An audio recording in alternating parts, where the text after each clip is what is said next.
എന്തിനാണോ അണ്ണാ നമ്മളോട് വരാൻ പറഞ്ഞേ? എന്തോ കോളുണ്ടെന്നാ പറഞ്ഞേ.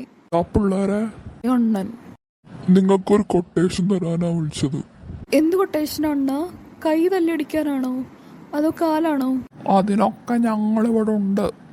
ഇതല്ല, നിങ്ങളൊരു വീട്ടിൽ താമസിക്കണം 2 ദിവസം. ഒരു ദിവസത്തിന് 10,000 രൂപ വെച്ച് 2 ദിവസത്തിന് 20,000 രൂപ കിട്ടും. ഇത്രയും സിമ്പിൾ ആയിട്ടുള്ള കേസാണോ അണ്ണാ? ഞങ്ങളിത് എപ്പോഴേ റെഡി. പിന്നെ ഒരു കാര്യം, നാട്ടുകാർ രണ്ടുകൾ പലതും പറയുന്നുണ്ട്. അവിടെ പ്രേതമുണ്ട്, ഭൂതമുണ്ട് എന്നൊക്കെ. നിങ്ങളതൊന്നും കാര്യമാക്കണ്ട. പ്രേതോ? എന്താടാ, പേടിയുണ്ടോ? നിങ്ങൾ ഈ മിഷൻ സക്സസ്ഫുള്ളി കംപ്ലീറ്റ് ആക്കിയാ നിങ്ങൾ ഞങ്ങളുടെ ഗാങ്ങിൽ ചേർക്കുന്നതായിരിക്കും. പേടി എന്താണെന്ന് പോലും ഞങ്ങൾക്ക് അറിയില്ല അണ്ണാ. എന്നാൽ നാളെ തന്നെ പുറപ്പെട്ടോ. അഡ്രസ്സും മറ്റു ഡീറ്റെയിൽസും ഒക്കെ ഗുണ്ടു നിങ്ങൾക്ക് പറഞ്ഞു തരും. ഓക്കെ. എടാ, എന്നാലും ഒന്നും കൂടി ആലോചിച്ചിട്ട് പോരെ. നീ ഒന്ന് ചുമ്മാതിരിക്കേ. ഒറ്റയടിക്ക് 20,000 രൂപ കിട്ടാൻ പോണ്. കൂടാതെ അണ്ണൻ നമ്മളെ ഗ്യാങ്ങിൽ ചേർക്കും ചെയ്യും. ഇതൊക്കെ ശരിയാ, പക്ഷെ നമ്മൾ ജീവനോടെ ഇരിക്കേണ്ടടാ. ഈ പ്രേതം ഭൂതമൊന്നുമില്ല. അത് നാട്ടുകാർ തെണ്ടികൾ വെറുതെ പറഞ്ഞു പറ്റുന്നതല്ലേ. നമുക്കതൊന്നുമില്ല എന്ന് തെളിയിക്കണം. അഡ്രസ്സ് കിട്ടി, വാ നമുക്ക് പുറപ്പെടാം. എടാ, ഇത് തന്നെയല്ലേ അഡ്രസ്സ്? ഇതൊരു ശവപ്പറമ്പാണല്ലോ. അഡ്രസ്സൊക്കെ കറക്റ്റാടാ. ഈ ശവപ്പറമ്പിലാണോ വീട് കൊണ്ടുവച്ചെടുക്കണത്? ഇതാ വീടെന്നാ തോന്നേ. ഇത് വീടാണോ അതോ വല്ല ഡ്രാക്കുളക്കോട്ടയാണോ? ഇതൊരു 4-5 ഏക്കർ കാണുന്ന തോന്നണ്.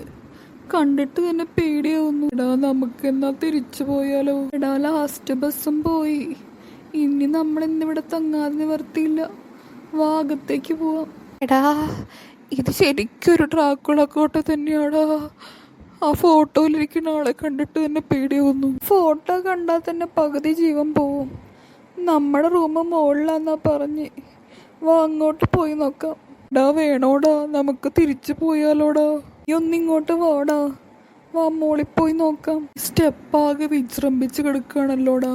ഒന്നും മിണ്ടാതെ വാടാ. നമുക്ക് ഇന്ന് ഇവിടെ കിടക്കാടാ.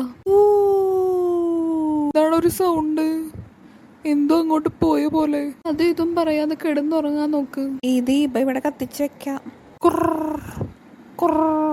ഞാൻ പറഞ്ഞില്ലേ മണിക്കുട്ടി, ദാദി വരാ. കൊള്ളാം, നമുക്കൊരു കൂട്ടായി. എന്താ അവിടെ ഒരു ബഹളം? അയ്യോ, പ്രേതം! ഓടിക്കോടാ. അയ്യോ, ഓടിക്കോ വേഗം. എന്താ ഇത്ര ഓടിയിട്ടും എത്താത്ത?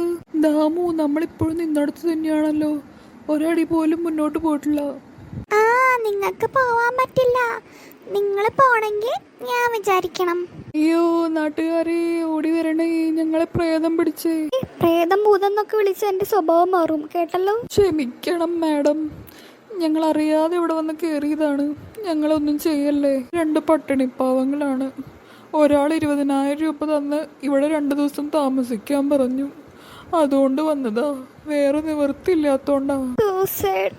എനിക്കിങ്ങനെ കഥ കേട്ട കരച്ചിൽ വരും. നിങ്ങൾ പേടിക്കണ്ട, ഞങ്ങളിവിടെ നിന്ന് ഒഴിഞ്ഞോളാം. ഒരു കണ്ടീഷൻ, ഞങ്ങളിവിടെ ഏകാന്തതയിൽ കഴിയാൻ തുടങ്ങിയിട്ട് വർഷങ്ങളായി. നിങ്ങൾ 2 പേരെയും കണ്ടപ്പോൾ എനിക്കൊരുപാട് സന്തോഷമായി. ഇന്ന് മുഴുവൻ നിങ്ങൾ ഞങ്ങളുടെ കൂടെ വേണം. അങ്ങനെയാണെങ്കിൽ ഞങ്ങൾ ഒഴിഞ്ഞു പോവാം. നമുക്ക് പാർട്ടി നടത്താം രാത്രി മുഴുവൻ. ഓക്കേ കൂട്ടുകാരെ, ഞാൻ ഒരുപാട് എൻജോയ് ചെയ്തു. എനിക്ക് ഒരുപാട് സന്തോഷമായി. എനിക്കും. ഞങ്ങൾ പൊക്കോളാം. നിങ്ങളുടെ ഈ വീട് ആർക്കെങ്കിലും മറിച്ചു കൊടുത്തോ, ഞങ്ങൾക്കൊരു പരാതിയില്ല. ഞങ്ങൾ ആരെയും ശല്യപ്പെടുത്തില്ല. Thank you sister. ബൈ കൂട്ടുകാരെ, ബൈ. രാമു ഇത്രയും ഫ്രണ്ട്ലി ആയ പ്രേതാണെന്ന് നമ്മൾ അറിഞ്ഞില്ല അല്ലേ? രാമു, അങ്ങനെ നമ്മൾ രക്ഷപ്പെട്ടു. 20,000 കിട്ടി, വീടും ഫ്രീ ആയി. അങ്ങനെ ഒരുപാട് സന്തോഷിക്കാതെ. ഇപ്പൊഴിഞ്ഞു പോയവളെ വെറും വളക്കാരിയാ. ഞാനാ ഒറിജിനൽ ഉടമസ്ഥൻ. ദാമു, ആരാ അത് പറഞ്ഞേ? ഞാൻ താൻ, ഡ്രാക്കുള.